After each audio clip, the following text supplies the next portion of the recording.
Welcome once more.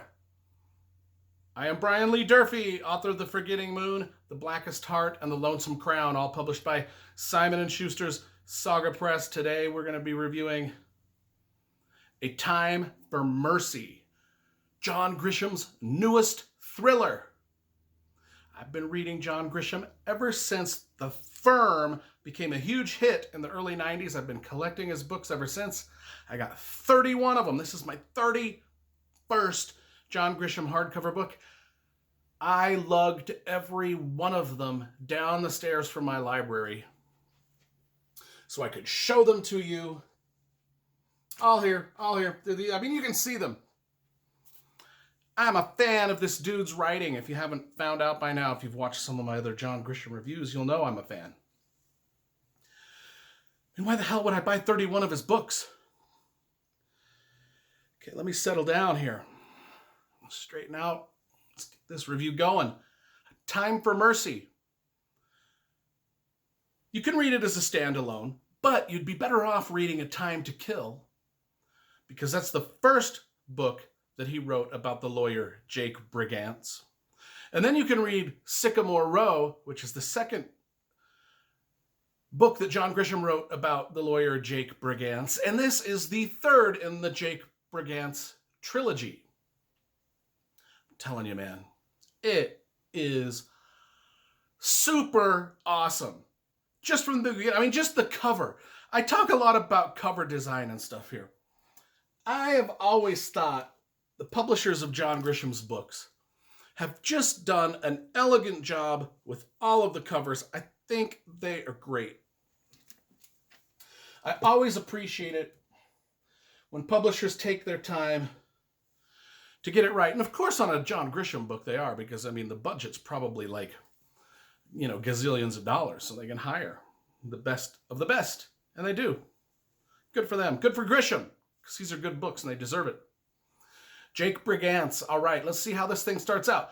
This thing starts out with a gut punch right to the throat, or a throat punch right to the gut. I mean, the opening scene is just like hits you in the stomach and you just go, oh, I feel gross. Okay, so let me set up the opening scene. It's not a spoiler. I got to set up this opening scene to set up the book, all right? So we've got a police officer, and he's just not a good dude, right? He's been kicked out of the military. He kind of weaseled his way onto the police force. This is down in Alabama, Ford County, where most of Grisham's books are set. And he's just not a good dude, and he comes across, he gets this girlfriend who's sort of trailer park trash, and she's got 2 kids. I mean, she's only 30, and her oldest son is 16, so you know that she's had kids when she was just a kid. And her daughter is 14, so we got the cop that set it up, that set the scene. The cop, the name is Kozer, the dirty cop. He's got this girlfriend named Josie, 30 years old, and then she's got a 16-year-old boy named Drew and a 14-year-old daughter named Kira, and they all live with Officer Kozer in his house, but he's a bad guy, and he gets drunk, and he beats the shit out of these people. He beats the crap out of them, right? Not only that, but he molests the 14-year-old girl. And so we get all of this dumped on us in the opening scene where he comes home drunk, and he beats this girlfriend, Josie. He beats her unconscious. Well, the 2 kids, they are frightened to the death of this guy. They hate his guts. They just wish their mom would leave him. Like, why is our mom with this a-hole? And they can hear downstairs, they can hear him beating her, and then I'll go silent. And then he comes up and he tries to get into Kira's bedroom because he wants to get a little action from the 14-year-old, but she's hiding in her brother's room, and the guy's so drunk, he just goes and he passes out in his bedroom. And the kids creep down the stairs to see if their mother's okay, and oh my gosh, she's dead. Kozer has killed her. She's dead on the floor, and so Drew and Kira is trying to hold her in her lap and crying and trying to get her to come back to life, and Drew is in a state of shock, and he goes into Kozer's bedroom. He knows where Kozer keeps his police guns, and he gets the gun, and Kozer is passed out on the bed, and Drew takes the gun, points it at Kozer passed out, and shoots him in the head and kills him. Oh, just but reading. I mean, I did a fairly terrible job of describing the scene, but that's the opening scene. That's what we get. I'm not giving away a spoiler because they pretty much go over that on the book jacket. They set that up in the book jacket so we know what we're getting into right from the get-go. And oh my gosh, just the way and the same way that John Grisham started A Time to Kill. And if you want to be writers, this is the writing advice. You need to study the opening to Time to Kill and the opening to A Time for Mercy, and just study the way he sets up these characters as bad guys and good guys, people you hate and people you want to root for. Because is it wrong for Drew to shoot this guy in the head that's just killed his mother? Is it wrong? Well, yeah, it's against the law, right? But you, as a reader, you want him to.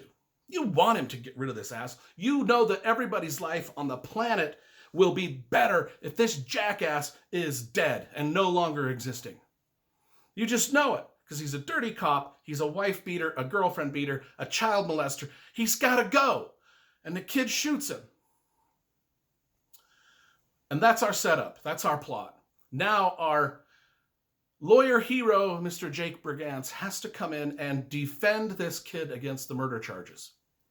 And that's where, and then the plot spins and twists, and there's reveals and dark secrets and all of the great stuff that John Grisham puts in. We get Ozzy, the sheriff, he's pissed because Ozzy, the sheriff, is good friends with Jake Brigance because of the other two books.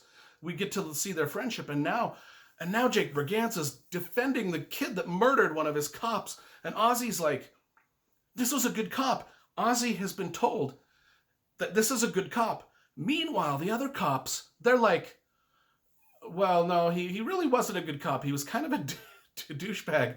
And he's had, that lady is called, there's been plenty of domestic violence calls from his house. And Ozzy's like, well, why aren't there reports about these domestic violence calls? And the cops, the other police had covered it up.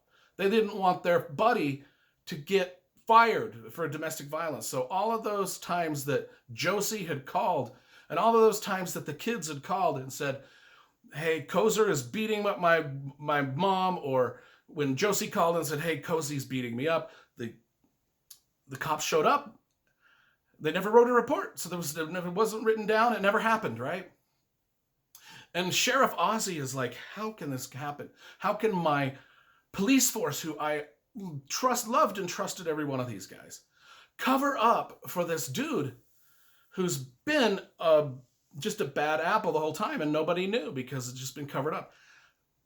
Very, very apropos for what's going on in the world right now. Trust me, I work in law enforcement. If you've watched my videos, I have some opinions about law enforcement. I don't give them too much, but I'm just like, bad cops.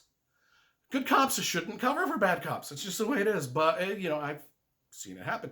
And it just is. It is what it is. And this novel sets it up so beautifully because you're just like, oh, that kid didn't do anything wrong, did he? He saved his sister from future molestation.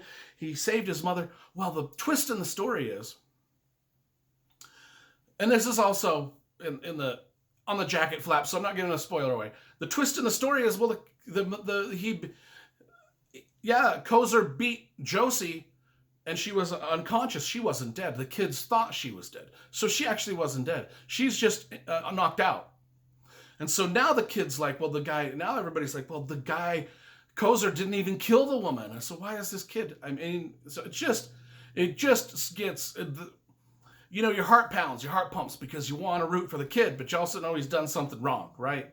And that's where Jake Brigance, our lawyer, he's like, gosh, man, this kid, this is an indefensible thing. Just like in A Time to Kill, it's like this, I can't defend this. How do I defend it? And that's the crux of the story, because you don't want the kid to go to jail, and you want justice to be served. You want mercy, a time for mercy. You want there to be a time for mercy in this case. And I won't give you away what happens. But there's a lot of themes in this. How much alcohol? Some of the stuff that we bring up is, this guy was a Marine, an army guy, but he was kicked out of the army. But yet at his funeral, at this cop's funeral, they give him an army send-off, like a full salute, full honors. They bury him with full honors. And everybody's just, and the cops and Jake, like Ozzy and Jake are scratching their head going, the guy got kicked out of the army. Why are they doing this? But it's Grisham's way of making, the town is pissed off because they believe that Kozer was a good cop. They believe the kid was just a dirty redneck. And they believe his mother was just a slut. And this is a good cop that's been killed, right? And so the army is going to give him a burial with full honors. Meanwhile, the reader is like, they're just cringing in horror, right? But everybody in the town thinks this is a good policeman that's been killed. And this kid needs to be hung. And it gets violent, and people start, stuff happens. You know how, if you read A Time to Kill, the plot's similar. And then we get into some questions about, some ethics about abortion versus religion, how much alcohol it takes to kill a person. All of these kind of things that just kind of percolate under the surface of the story that just ramp up the tension. If you're a writer, you need to start reading John Grisham and study the way that he sets up these thrillers and how he lays these plots out. So when it comes to the end and you're just like, gosh, when things go right, you cheer. When things go wrong, you're just heartbroken, right? At the end of the John Grisham books. That's all I'm going to say. I think that A Time for Mercy is better than both A Time to Kill and Sycamore Row, which were the two other Jake Brand. And I gave Sycamore Row, I think I gave that 10 out of 10. So I'm going to give A Time for Mercy 10 out of 10.